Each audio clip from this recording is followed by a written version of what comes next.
Alrighty then, ladies and gentlemen. Good afternoon again. We're broadcasting live from Nearsoft's Mexico City offices, and I want to welcome today Jamie MacLennan. Jamie, he's our featured guest speaker of this week, and he's the partner director of engineering machine learning at Azure ML, Microsoft. Jamie, thank you for having agreed to be here with us today. It's a pleasure and an honor. Thank you. I'm excited for the conversation. Absolutely. We look forward to it. Also, what I'd like to thank and welcome my fellow Nearsoftians. And we have Jorge Hernandez, who is a developer at Nearsoft. And Jorge is going to be one of the co-hosts for today's broadcast. Welcome, Jorge, and thank you again. Thank you for inviting me again. Absolutely. And also, we have a newcomer to the roster of co-hosts here at Nearsoft. We have Manuel Valle.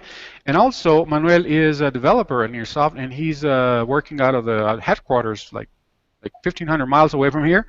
Thank you, Manuel, and for having also agreed to be here with us today as a co-host. Thank you so much, guys. You're great. Thank you. All right. Okay.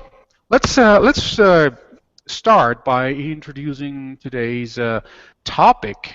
Needless to say, this is just for the audience or for the record, because I'm not an engineer. So some topics are like kind of new to me, so to speak. To be honest, I mean, I've heard about machine learning and such, but the way that Jamie is putting it today, he says, breaking down the barriers to machine learning, to me as a non-engineer, is kind of intriguing, to say the least, right? And also, Jamie says that well, machine learning technologies have been around for what, 40 or more years, and I was like 9 when they came out, and only now are starting to gain any meaningful traction. So, Jamie, let's go back to you. So I'm going to let you do the talking. You are the expert. The first question to begin with: why did you choose this particular topic, and why did you decide to talk about this today? Okay, that's a great question. Thanks, Carlos. This has kind of been my mission for probably 17 years now. 17 years ago, I started working at Microsoft. I left Microsoft for a while in the middle of a startup company. But about 17 years ago, I started at Microsoft and accidentally fell in with Microsoft Research and started SQL Server data mining. And our goal at the time was to take this interesting technology that Microsoft Research was doing and turn it into a product. And that became SQL Server data mining, part of the SQL Server package. At the time, it's always been a goal of mine, a personal goal of mine, since my first job interview way back in the ancient years, of saying, yeah, what I want to do is change the world through software. And I saw this in machine learning and data mining, this potential for this very, very, very obscure technology to have a huge amount of impact on the world. And depending on how it's deployed, it has a huge financial impact, a huge business impact, and a huge social impact. So, however, due to the way that it was presented and the way that it's been, kind of brought up through the years, it's had very limited impact compared to its capabilities, just due to, like I said, the barriers around machine learning. And at Microsoft in those early years, when I started creating that product, I kind of saw all these different things that were getting in the way of this technology becoming more widely adopted. Okay, excellent. The first thing that I'd like to ask you about what machine learning is, and you mentioned that until recently they started to gain any meaningful traction. Why is this? Well, those are because of these barriers. And if you go back traditionally, when I started in this field was 1999. If you look back then, that was before the whole .com crash and everything. If you look back at the way businesses were run then, businesses weren't really run on data. They were run on intuition. And most of the biggest businesses in the world didn't really take into account just even looking at data. A lot of those businesses are gone, right? So just even the idea of using data to project what your business should do was a foreign, really not a highly adopted highly adopted practice in 1999. In the 2000s, that's been changing a lot. A lot of the businesses went away because they weren't using data, and companies that were using data have now actually are successful. Even then, you can see the rise from 2000 to now. There's been a huge rise in the adoption of BI technologies, business intelligence technologies, Tableau, Power BI by Microsoft, similar technologies for people to aggregate and do more analytical approach to data rather than simple reporting. They're doing analysis, which in one sense is really fast reporting. Like I can create a report and instantly create another report. So people are doing more and more data visualization and data analysis on a day-to-day basis, and that is primed the pump for people to go to the next level, which is more proactive, predictive analysis of data. So they're actually getting to these machine learning capabilities where the data is too large for them to do BI, but now they actually respect the data enough to make decisions. Okay, and is this somehow related to? Let me rephrase it, or let me reword my thoughts. And you also talk about large-scale adoption of machine learning technologies, Yep. right? And how the industry can change to involve more people solving more problems. Yep. How can this particular, especially the last part, involving more people solving more problems? Right. Can you elaborate a little bit on that, please? Sure. So if you think about, if I go way back when I was in junior high school, I started playing with a TRS-80 computers, right? And I started playing with the TRS-80 computers that were in my homeroom in my junior high school. And what I did on those computers is I wrote video games that I could play, right? And I wrote them to play them. And honestly, at that time, there weren't really video games you could buy. There were some, but there weren't a lot of many, so I had to write them. Can you imagine how big the video game industry would be if everybody had to write video games? It just wouldn't happen, right? Because it's too hard, right? It's just too complicated. If you look at the tool sets that have been available over the years, they're very difficult, they're very complicated, they're very cumbersome, and they require a high degree of knowledge. If you look at programming over the years, you had in the 90s Microsoft changed programming by introducing Visual Basic.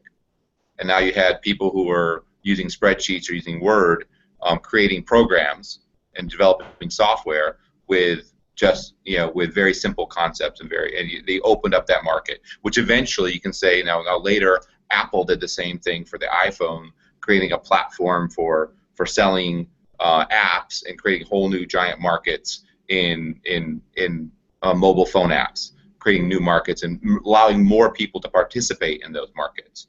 Now, in the data science space, have been many barriers. One barrier is just the acceptance of people just to make decisions by data. Other barriers were the infrastructure requirements for handling data science and machine learning experiments.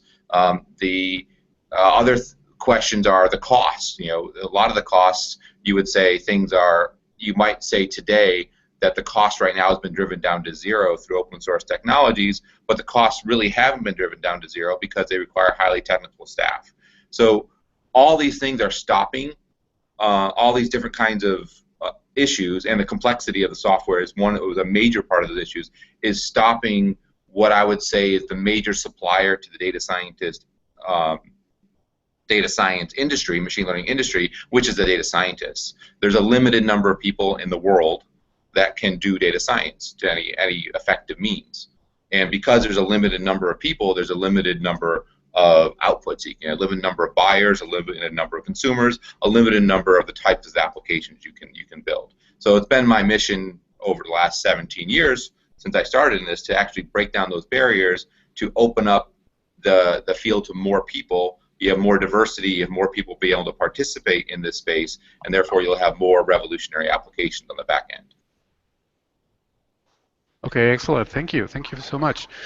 Jamie, well, I still have my own set of questions, and they're more and more popping into my head, but I'd like to hand over the mic to the real experts right here, Jorge and Manuel. Jorge, let's start with you. And so what's your first question to Jamie? Leading off from what you just said, I was looking at Microsoft's as a machine learning studio, an Azure machine learning studio, and one of the things that I see is that, for example, you have this infographic you have where it shows it's machine learning basics infographic. And it's actually pretty good because one of the issues is there are many algorithms you can use in machine learning, and they're used for different kinds of problems. Yes. And it's sort of hard if you don't know, if you haven't actually done anything with this or studied some of it, what exactly you should be doing. The point of just what should I be learning in order to solve my problem. Never mind what exact algorithm it's going to be. And I also see that you have this sort of very visual tool with which people like, for example, Carlos, who are not experts in any way, can actually make use through Azure of these algorithms. They can actually, they are the ones with data. Us as engineers, as data scientists, we receive the data and we clean it up, we prepare it, we train our models, and then we sort of like go back and give out the process. We're sort of like the person that interpreted the sayings of an oracle. Like the Oracle of Delphi. We're going into the cave and hear the oracle, and the oracle says, "Oh, the oracle says this," which means actually this thing. And I see that something that hits directly into what you said, that Microsoft is going to say, "Hey, you don't need that part. We can actually help you, connect directly." How do you see this growing? I mean, do you have any other tools that you're planning? Do you have any projects to expand this, to promote it more? Because I actually hadn't even heard about it.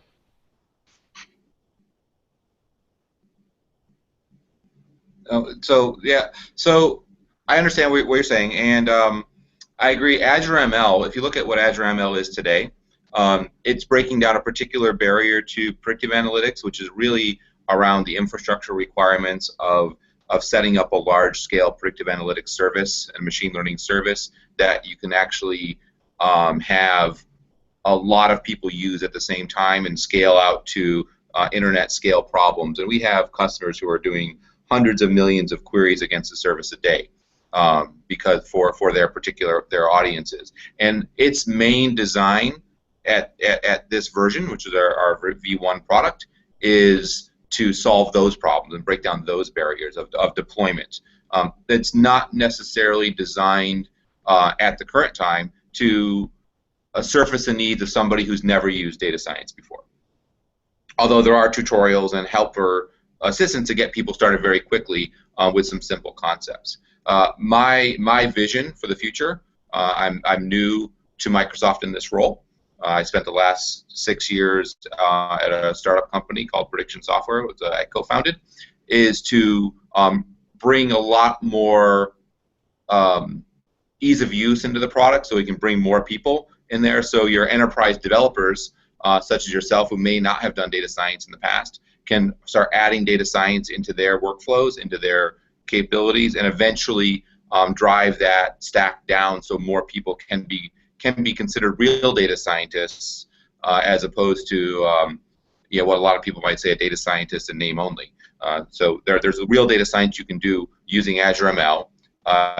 It's easier than some other alternatives. Like it's easier than writing your own source code, for example, and you can apply algorithms very quickly. You can get results very quickly. You can deploy those into production very quickly, and that's kind of the initial goals of Azure ML, is to make those workflows very fast and then scale. And if you read about the story of the How Old Am I, that went viral and auto scaled up to hundreds of millions of users immediately, instantly, right, in the first week, without huge amounts of development costs. Only a few days of development, that application was able to scale that way, which is a big problem in data science is how do I take the data science work I do and actually turn that into a production application. So that's really where that focus was. All the other barriers, I mean, there's still a lot of barriers, a lot of work to be done in visualization and data understanding, and how do I turn that result that I get from a data science construct into an actionable decision that somebody who's at a line level in a business can make a decision about. And there's a lot of different things that I am going to be bringing to bear in this position and just in my general work on how those constructs can be made.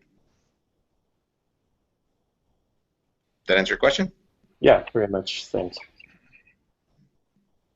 Yeah, I'd like to add that one of the biggest problems that people have with data science. There's the two big issues that people have cognitively, and with data science. I'm not just talking about engineers. I'm talking about business analysts or non-technical people like Carlos says he is, although I think he's more technical than he claims to be. There's two main issues: is how do I ask the question, and how do I interpret the results?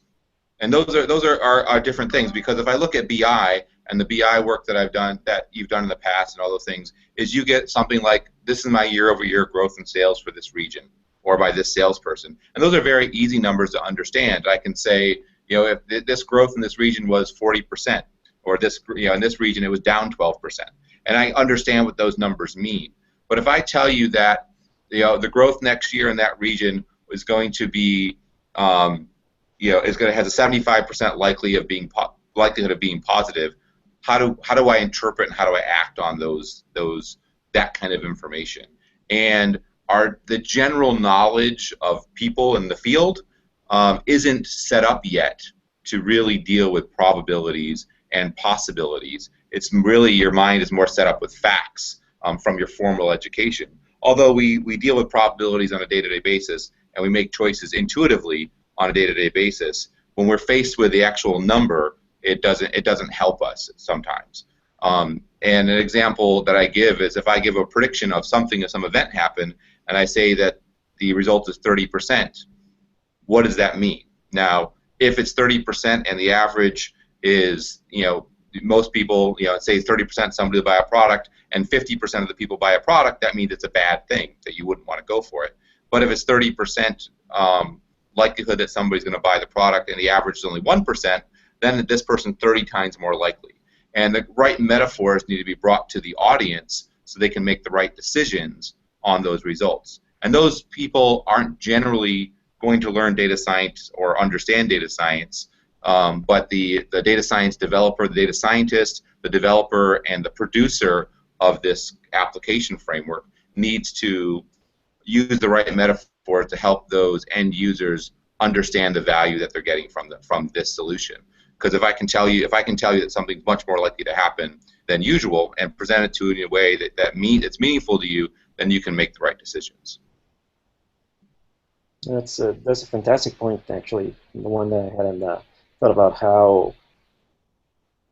how because of the nature of machine learning, because it's statistical, you know, most people don't have the cognitive tools. They haven't been taught. They haven't taken a probability and statistics class, and you know, they just don't really know intuitively what the numbers mean. Unlike, for example, when you see a pie chart or something like that. Exactly, but there are ways to do it, and I've done it. I've built you know, a readmissions app that's gone to hospitals. It predicts likelihood of readmissions for any patient in the hospital, and updates on an hourly basis. So it's pretty much real time as far as the hospital is concerned. And they get a score for each patient, but the score is interpreted in a way that the nurses can actually impact the nurse's behavior, so they can actually change how they're treating the patient while the patient's still in the hospital to prevent that readmission. And it's, in one way, you have to think of it a cost-benefit analysis, and you change the probabilities into some kind of cost-benefit analysis. You don't think of that way when you're treating people, but realistically, that's what you're doing. Is you're saying, yeah, I can get this much value if I can solve this problem, which has a likelihood of this much. then this is the amount of value I can get. And that tells you which, if you have limited resources, where you should direct your resources. And really, that's one of the biggest benefits of predictive analytics. Another example I can give on interesting interpretation of results is one time I worked on a solution where there was somebody from user feedback. There was somebody who would type in a sentence or a question or an issue of some length, and there was an ontology of 125 possible places for that to go. Right? So basically, there was people who were paid to read the sentence and assign it to one of 125 different groups. Right? And there's actually a whole team that did this, a whole team of people that did nothing all day but read the sentence and assign it to a list of 125 groups. And they wanted to get rid of that team or optimize that problem. And we built some predictive models that would take the words in the sentence and, based on the words in the sentence, try to predict which group it came to. And it turned out that our accuracy in that model was about 5%. Right? So 1 out of 20 times we'd get it right, which seems really bad, that 1 out of 20 times. It's actually pretty useless that it's wrong 19 out of 20 times. However, if you really think about it, if you just guessed randomly, it's less than 1%. So this is 5% versus less than 1%. So we looked at the problem a little bit differently, and we said, look, if we look at the top 3 responses, the top 3 options that the model gave me back, then it was 95% accurate. So as a solution for the whole problem of how do I take results from machine learning and apply them in the real world, instead of just getting rid of this whole team of people and laying them off or whatever, and just doing a totally automated solution, which we couldn't do at the time. This was 12 years ago or so. We presented them with a user interface that said, here's the sentence, and here's 3 choices. So now these people who are doing this job, they had to pick from one of 3 choices or other instead of one of 125 choices. So the productivity dramatically increased. If you're, can you imagine the difference of you choosing from a list of 125 versus choosing from a list of 3, right? You'd be much, much faster. So the cost benefit was great, but there was some creative solutioning in how you present those results to a line user. Yeah, that's actually a pretty great example. Yeah, it's pretty awesome because, as you say, the cognitive load of having 125 options, it's just... I was actually, as you were saying, I was wondering, how did they even remember what each of those 125 groups do? Yeah, honestly, you'll be very inaccurate. Even from a human doing it, you're going to be very inaccurate in labeling it. If I give you 3, it's like boom, boom, boom. Leading on from that point, as you mentioned, you mentioned about the considerations about what the social impacts of these technologies are going to be. There are many people worried about, automation, eliminating the whole bunch of jobs. Yeah. But as you just said, I mean, and this is the perfect example. One of the things that is most likely to happen instead of that is that instead we are going to get a set of technologies that don't do everything, as you say. They're not going to replace people, but that instead are going to help people do their jobs much faster, much easier, more effectively. Mm-hmm. How do you see Azure, your work at Azure going into that, promoting that? Honestly, I see that it's a direct correlation, because if you think about it, if you're a business and I had to do this job of assigning 125, from a list of 125, which would take me maybe a minute for every sentence, right? And I could break that down, so now I can do 10 in a minute, right? I can do one every 6 seconds versus one every 60 seconds. What that does, that frees up capital to create more interesting jobs, more new jobs, more new experiences, allows me to do more business, which increases my market, right? Increases my competitiveness, increases my market, allows me to grow, because now I'm not limited by some capacity. Similarly, in the healthcare example I gave with readmissions, I can prevent. In the readmissions case, there was a huge issue in the U.S.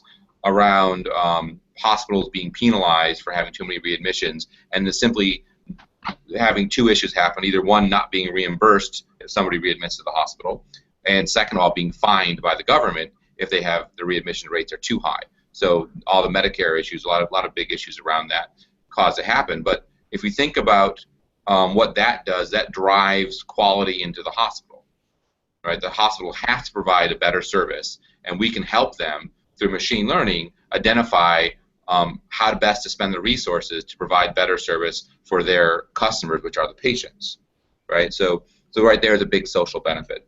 There was a similar model that was built when I was first at Microsoft with SQL Server data mining that was to predict degradation in healthcare in senior citizens in Israel. And what they found out was that through the machine learning models, they found out that people who senior citizens who hadn't seen a specialist within the last 12 months were very likely to have a big degradation in their healthcare and an increase in healthcare costs. So this model was put into place. They implemented a proactive solution to go out and reach out to the senior citizens based on their learnings from machine learning, and then increase the quality of life of a whole segment of the population.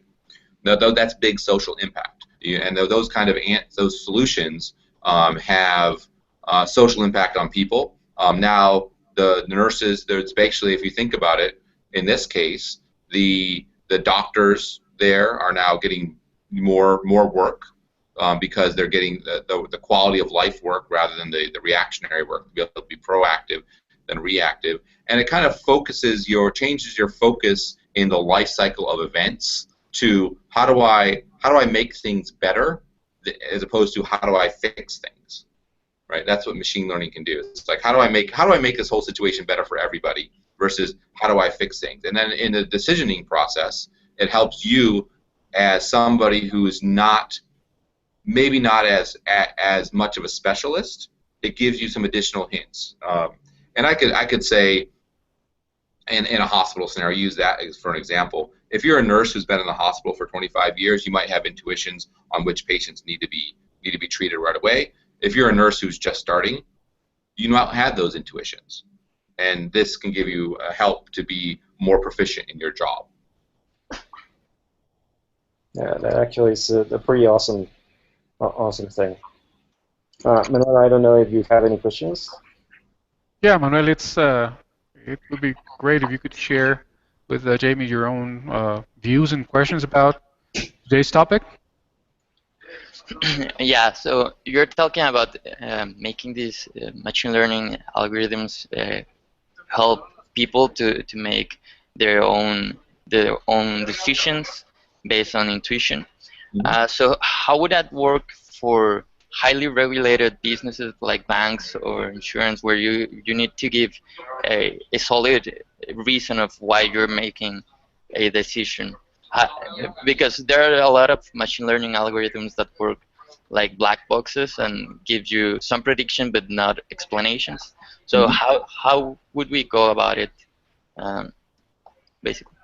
Okay, there's actually a few interesting points to this in a highly regulated business. Healthcare, I would say, is a highly regulated business.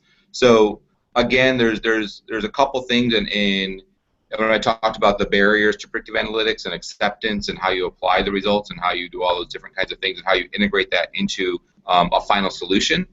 And in healthcare, for example, in the readmission solution, every recommendation that we would give had to be above the standard of care. So there's a standard of care for everybody receives, and then what we're doing is recommending solutions above that standard of care. When I was working with some insurance companies, for example, there's a lot of weird regulations in the insurance industry, and we had to actually change our product. This was when I was at Prediction. We actually had to change our product in one place because there was a paper or a filing rule that if any of your charts had a reversal, so if it was going up and then going down, then they had to file additional explanation of why there was a reversal. The charts in question had a reversal only because we were showing all the possibilities in alphabetical order, right? We were just showing things in alphabetical order, so it had reversals in it. So we changed things to sorted it to be from bottom to top, and that satisfied the regulation. Additionally, in highly regulated industries like insurance and banking, not all questions are regulated. So in some questions, you can use a black box approach.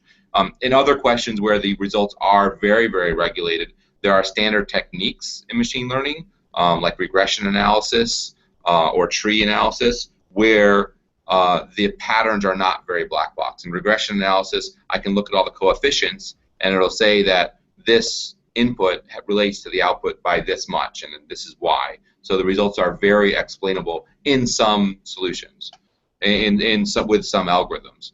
In those cases, I would just stick to those algorithms at this point in time until the value of more complex machine learning is accepted, and that is used as the explanation.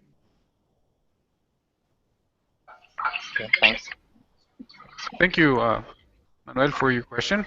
I'd like to pause for 1 second, real quick, to encourage the audience to send us your own questions. Just you know how to do it. So just go to, if you're watching us from our YouTube channel or on our page, just go to the Be Part of the Conversation link. That's right in the lower part of your screen.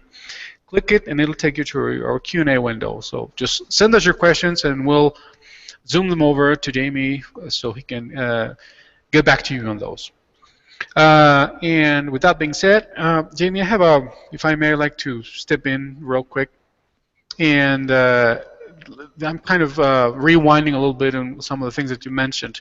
And some of us are kind of hardwired when it comes to shifting paradigms. And I know that a lot of your work has to do with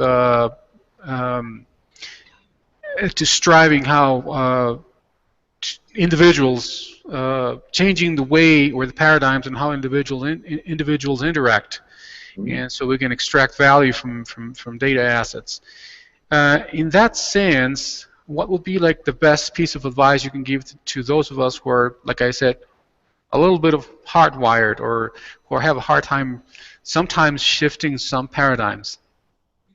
So that's I would say it's almost everybody. It's not just some of us. It's most of us, and most of us have a hard time shifting paradigms. Like I grew up writing C++ and C code, and going into the browser-based paradigms was a huge paradigm shift for me. It's a different world than writing code that runs on the processor to writing code that runs in a browser, for example. So those paradigm shifts are common. The best way to do that, and this is what I strive to do, it's not maybe something that's not widely available to everybody at this point, but it's something that I'm trying to build, is to really take the paradigm that you already accept and put this technology behind those paradigms. So if you as a consumer of machine learning are using the results of machine learning, it should be presented to you in a paradigm that you already understand. And if you look at the history of the last 16 years or so, those BI technologies have done that. So people generally now who are in decision-making places in businesses are very attuned to looking at bar charts, histograms, forecasting plots, all those different kinds of ways of numerical representations of data that tell them a story that they can understand and make a decision about. Realistically, what needs to happen is to take those same machine learning insights and present those back to users in that format. And that's the least cognitive load on that person to say, I'm going to give you this answer, and I'm going to show you what the projections are in a way that's understandable to you by using the visualization, the formats that you're already familiar with, because you're using them on a day-to-day basis. And there are ways to do it that are meaningful, and the gap is different, right? And one thing that I've always said, the biggest problem with machine learning today, it has been for the last 20 years, and I don't think it's changed that much. I think I did a good job at prediction of making things easier. But really, the problem is that this right here, I don't know if you can see that. Focus. That's the learning curve for machine learning. Okay. The learning curve for machine learning is a step function. And really, one of my goals is to change that so it's a smooth curve and not just a giant step. Right? Because right now, with today's technologies, if you're a novice and you go, how do I learn machine learning? usually the first few hits you're going to get is the first thing you do is learn R, right? Which is like, I want to play a video game. The first thing you do is learn how to write one. No, learning R is a valuable skill for data scientists, but it is orthogonal to the goal of doing machine learning. It just happens to be one of the major pathway into machine learning now is learning R, learning Python, or getting scikit-learn or some other libraries up there and figuring out how to put all those things together. That's too much of a barrier to entry. So the issues are for the end user, the person who's going to consume the result and make decisions, the business decision makers, are for the developers and the data scientists and that community to develop the presentation layer that makes sense to that audience, not to change that audience, right? To put incremental steps in that presentation layer to make it happen. And for on the front end of the way to grow the market size even bigger is to provide tools and technology so that when people want to go into machine learning, they're learning about how to do machine learning and best practices of machine learning and not having to learn orthogonal technologies just because that's the entry point. I see. Okay, excellent. Thank you again, Jeremy. And I still have one more question that might need some elaborating on, but I'm not sure. I mean, that you be the judge. But before we get into that, Manuel, Jorge, you got anything else? Any other questions or any other comments that you would like to send your way, send our way, or Jamie's way? Yeah, I do. Please. I was taking a look at Microsoft's your page, and I see that you guys have something called cognitive services. I don't know if that falls under your purview, Jamie. It doesn't really. It's actually a different division. And I'm very, like I said, I'm very recently in this position. I've been in this position 16 days. So I'm not very familiar with that. As far as I know, that has to do with more around the machine learning topics that are more packaged around image and text recognition of those sorts. And that's a very important part for analyzing big data and part of our whole strategy at Microsoft to be able to answer every problem. And one of the things I'm really happy about being back at Microsoft in this role is that the infrastructure investments that we've done and the architectural investments that we've done to date so far make it so that in the long term there aren't any problems that we can't solve. If it can be solved, we'll be able to solve it with our infrastructure and architecture, rather than just solving one of the problems, which is ease of use is one problem, but we can actually solve the problem of actually how do I actually bring together the assets, the physical assets that are actually required to do the number crunching and make it work. And so, bringing it back to what you just to what you said previously to my question, I see that a lot of what you're trying to do is to better the UX, the UI, the experience of actually trying to do machine learning. Mm-hmm. Sort of like turning a pure machine learning into the Excel of the 21st century. Yeah. Like Excel is an amazing tool. It's actually the most used programming language in the world is actually Excel. Mm-hmm. Most people that do programming actually do programming in that. Us that use other languages, we're the best, the tiny minority. Yes. And that's just because Excel is such a powerful and amazing tool. So if you could actually turn Azure ML into something like that, into a tool that everyday people that doesn't require us to have a deep knowledge of the internals. Mm-hmm. Because as you said, you do have to have some knowledge, but the actual internals, the actual details, like for example, doing stuff like, as you said, learning R or Python, what libraries are working behind that. Those things are not really needed by those that actually are going to, give obtain data and try to make some actual sense of that, so that they can make a decision. Mm-hmm. So, could you tell me a little more about how Microsoft plans to make that take that step to make things easier for right now, as you said, you're going to do it for developers. And one of the things that I've always found about Microsoft is that your documentation for developers is always amazing. It's always good. Your tools for developers are always fantastic. Visual Studio is probably the best IDE that there is.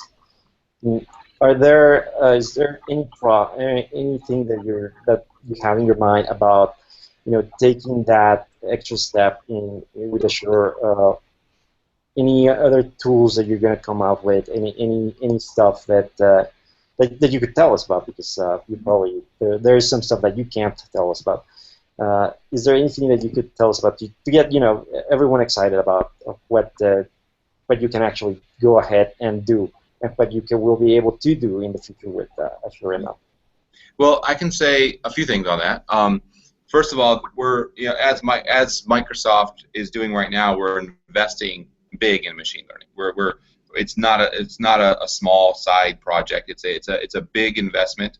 I'm now, you guys are in Mexico. I'm in Boston at the Nerd Center, where I run the Azure ML team here, which is a large team, and has another large team supporting us in Redmond to do Azure ML, and teams from research and all are supporting this machine learning. So we're in it in a big way at this point, and we're going to address all these issues that you brought up as well.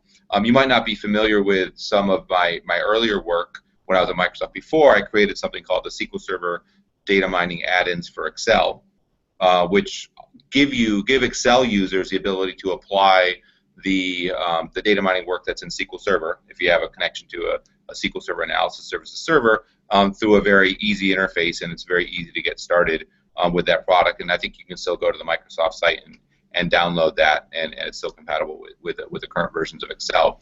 And it provides a lot of these kind of easy functionalities in a limited fashion, right? It's not actually. I just let me take this one to say thank you for creating those, because I actually have used them to create some dashboards in a previous job. So thank you. Good, thank you.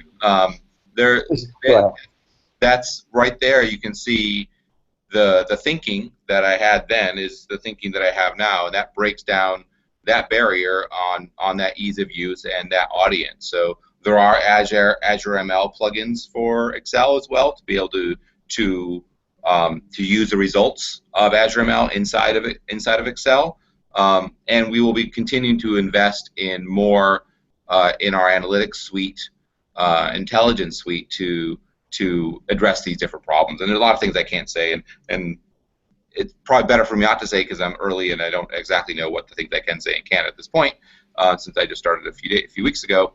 But I can tell you that there's a huge investment in Microsoft to really change what the machine learning market really is going to be all about. Yeah, that's great to hear. That's great to hear. I don't know, Manuel, do you have any questions, Carlos, as well? Yeah, well, I mean, I do have my own, but I'd like to hand over the mic to Manuel, please. Yeah. So, Jamie, I'm interested on your point on what do you think is the current best course of action for someone that is just starting out on machine learning? Like, if you were completely new to the field, what would you recommend to yourself? If I was completely new to the field today, given the state of the art right now, there's edX and Coursera courses that you can take in machine learning and start learning the basics. I started machine learning, honestly, like I said before, I started machine learning just by my personal experience as a developer developing machine learning platforms. And through that, I talked to people who had machine learning problems. The biggest hurdle you're going to face in the beginning is the disparity in technologies. I would try using Azure ML. It's free. It's free for your use, and for actually I don't know what all the conditions are, but basically you can use it for free for as long as you want to some data size limits that are in there right now. But you can use it, you can try it, and you can get results out of it. The difficulties start coming around when you're trying to ask the right kind of questions of machine learning and interpret those results and trying to figure out what the kind of thing you're trying to do. And For that to get over that learning curve, that learning hump, there are a lot of well-known data sets on the market that have been used for testing and for exploratory and explanation analysis.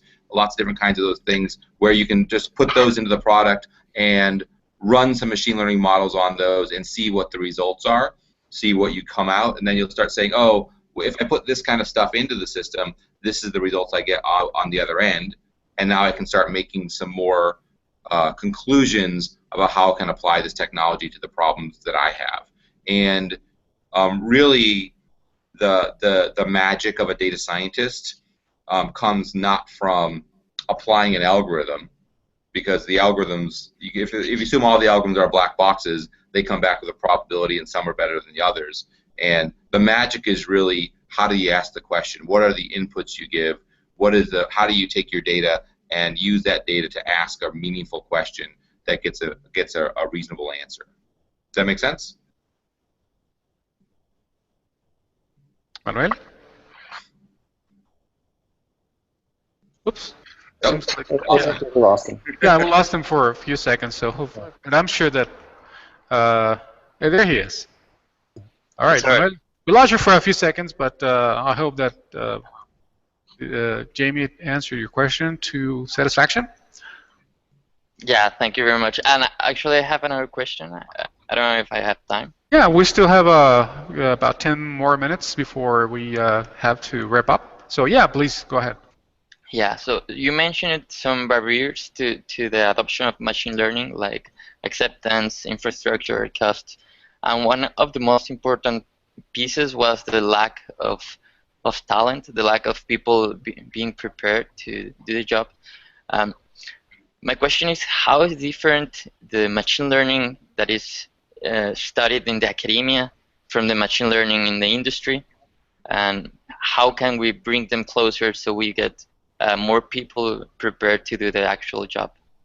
Okay, so the difference, I would say that the difference right now, it's actually pretty interesting, just in computer science education and in machine learning education, all different fields of computer science, is that a lot of the education that's going on in academia is using open source products because it's cheaper and it's free, right? And there's lots of things that are free, and so it's easier for the universities to teach those with those tools. When you get into the industry, though, you can find out that some companies, your Fortune 500 companies, Fortune 100 companies, they won't bet on some of these open source technologies. They won't go and say, well, I'm going to run my business on this product where I don't have anybody to go call and find out and blame if it's broken, which is a fair consideration if they have billions of dollars on the line for your product. One good thing that happened with Microsoft with the acquisition of Revolution is that Microsoft now has a supported version of R, so that the people in academia who learn R can actually go in industry and use the Microsoft distribution of R, which is just almost 100% compatible, if not 100% compatible, with the open source R, and actually start developing much more robust solutions, because you have now a supported version that also has additional features for around scalability and parallelization. And we just released SQL Server 16, which has R built into it. So you have some new technologies there. Another thing that is, like I said before, is that Azure ML is a commercial tool which is robust and tested and supported. A lot of universities are starting to use Azure ML as their tool to teach machine learning. So those are the kind of things where you can bring things aligned with industry. I'm not saying Microsoft is the only vendor in this space, but those are the ones I know of that are directly applicable to academia, to the present. And I would say that the Revolution R, the Microsoft R distribution is probably the most important in that space, because it really gives a direct translation to what's taught in academia to what's taught in the field. My opinion, personally, I think R is a great language for data scientists, is that I just don't think it should be a prerequisite. That there are solutions that you can do in R, lovely things you can do in R, visualization and scientific computing in R. Most business problems, I think, can be solved at a different level than just having to write code in R. Thank you very much. There you have it, Manuel. And if I may, like I said, we're approaching the wrap up of the session, but I do have my question. One more, and it has nothing to do, at least not at first sight, with the technology part of the equation, Jamie. This, I have to be honest about this.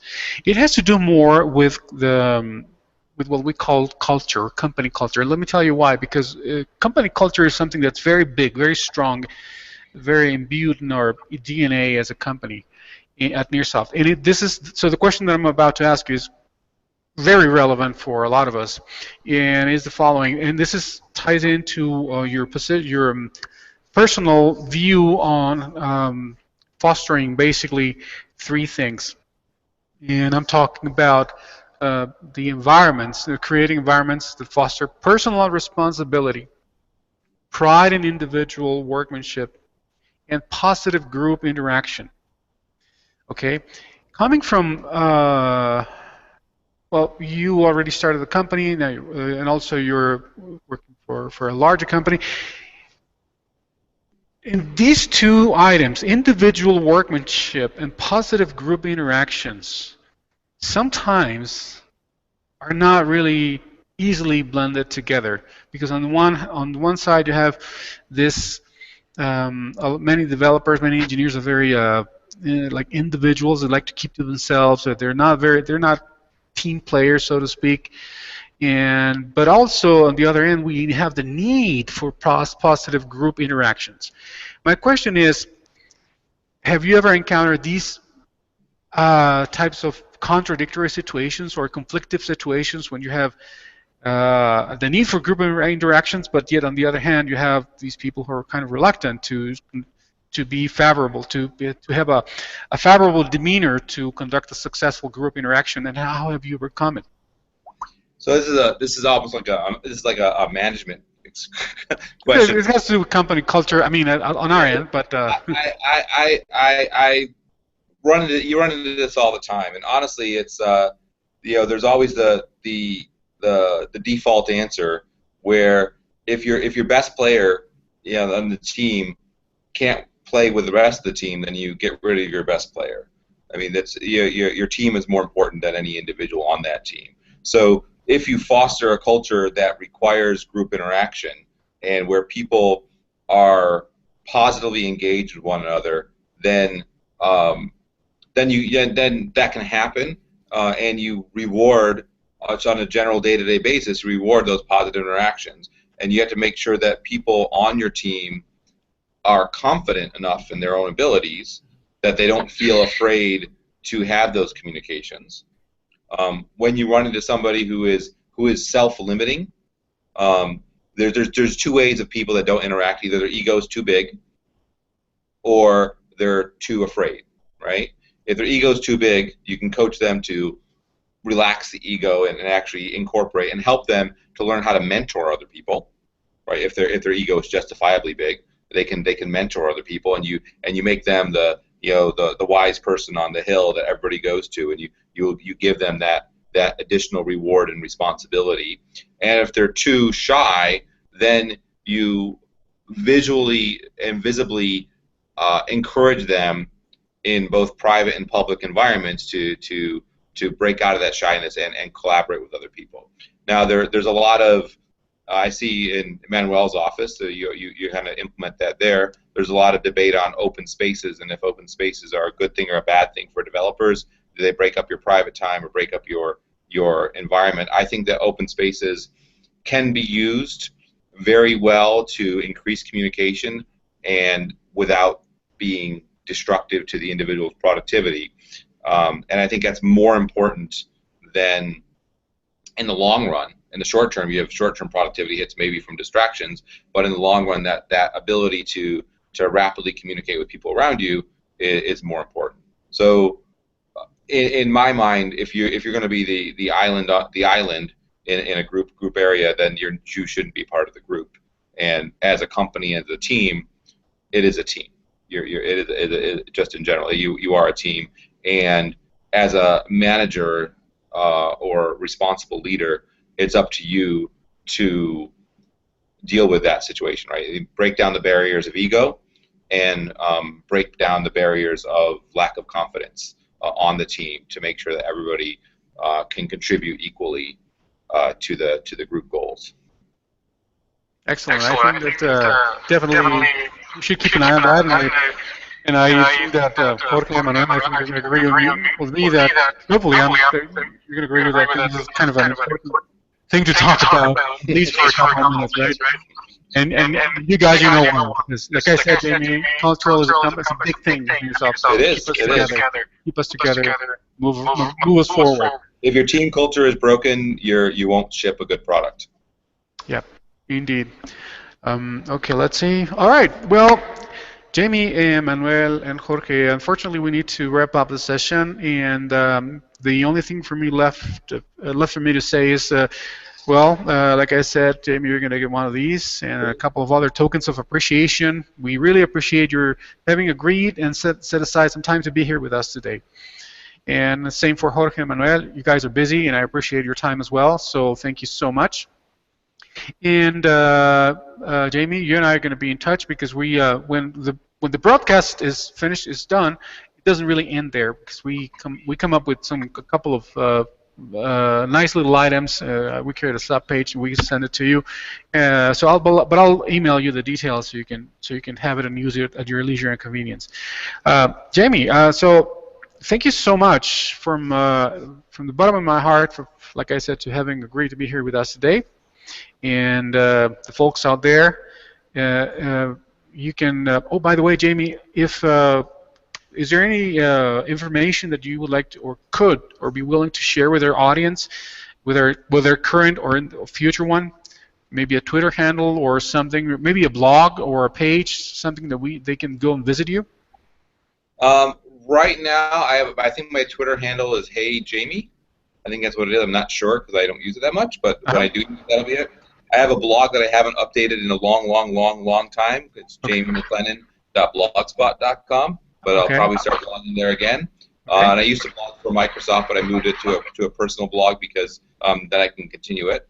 But that's my personal blog. And I really want to say thank you for the opportunity. I had a great time talking to you three and answering any questions and just having this open dialogue because, like I said, it's been the last 17 years. This has been my mission to break down these barriers and make this technology have much more global impact than it does today. Excellent. We thank you so much, and we appreciate it. Manuel, Jorge, any final words before we go? Yes, I just want to thank all of you as well. Thank you very much, Jamie. It was a fascinating conversation. It was. I learned a couple of new things, which is always good. So thank you very much. Thank you. Yeah, thanks for your time and for the interesting talk. All right, there you have it. Okay, Jamie, thank you again one more time. We'll be in touch. Okay, great. Goodbye. Goodbye. Have a great day, all of you.